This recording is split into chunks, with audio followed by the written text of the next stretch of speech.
বৃহস্পতিবার থেকে LPG cylinder বিক্রি বন্ধের ঘোষণা দিয়েছে এলপিজি গ্যাস ব্যবসায়ী সমবায় সমিতি লিমিটেড।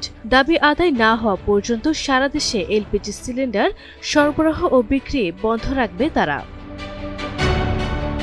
বুধবার সন্ধ্যায় সারা দেশের পরিবেশক ও খুচরা বিক্রেতাদের জন্য এমন এক নোটিশ জারি করেছে ব্যবসায়ী সমিতি। এতে বলা হয় সব কোম্পানির প্লান্ট থেকে এলপিজি উত্তোলনও বন্ধ থাকবে। এর আগে বুধবার সকালে জাতীয় প্রেস ক্লাবের সামনে সংবাদ সম্মেলন করে নিজেদের দাবি তুলে ধরেন এলপিজি ব্যবসায়ী সমিতি। 24 ঘন্টার মধ্যে দাবি মানা না হলে এলপিজি সিলিন্ডার বিক্রি বন্ধের ঘোষণা দেয় তারা। এরপর সন্ধ্যায় বিক্রি বন্ধের নোটিশ জারি করা হয়।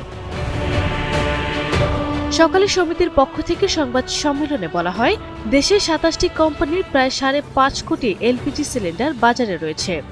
এর মধ্যে মাত্র 1.25 লাখ সিলিন্ডারে নিয়মিত গ্যাস রিফিল হচ্ছে।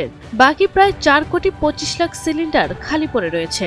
এ সময় সংগঠনের সভাপতি সেলিম খান বলেন, অধিকাংশ সিলিন্ডার খালি থাকায় পরিবেশকদের পরিচালন ব্যয় হচ্ছে, যা এলপিজির মূল্যবৃদ্ধির অন্যতম কারণ। তার দাবি, অধিকাংশ কোম্পানি কার্যক্রম সমিতি বন্ধ রাখায় অনেক পরিবেশক দেউলিয়া হওয়ার মুখে। এজন্য বাংলাদেশ এনার্জি রেগুলেটরি কমিশন বিআইআরসি থেকে নতুন করে এলপিজি সিলিন্ডারের মূল্য সমন্বয় করতে হবে।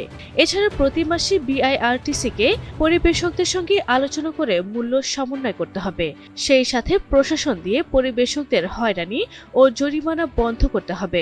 সেলিম খান আরও বলেন, এলপিজি সিলিন্ডারের সংকট দূর করায় জোর না দিয়ে বাড়তি দাম নিয়ে বিতর্ক তৈরি হচ্ছে।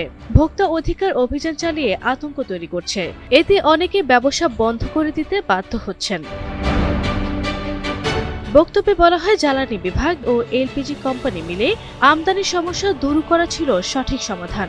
তা না করে অভিযান চালিয়ে পরিবেশক কমিশন 50 টাকা থেকে বাড়িয়ে 80 টাকা ও খুচরা বিক্রেতাদের কমিশন 45 টাকা থেকে বাড়িয়ে 75 টাকা করার দাবি জানিয়েছেন এলপিজি গ্যাস ব্যবসায়ী সমিতি।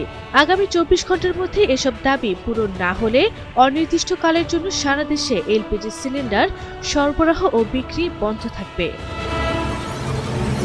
বৃহস্পতিবার সকাল থেকে এলপিজি সিলিন্ডার বিক্রি বন্ধ থাকবে বলেও জানান তিনি। বেলা 3টায় বাংলাদেশ এনার্জি রেগুলেটরি কমিশনের বিইআরসির সঙ্গে তাদের বৈঠক হওয়ার কথা রয়েছে।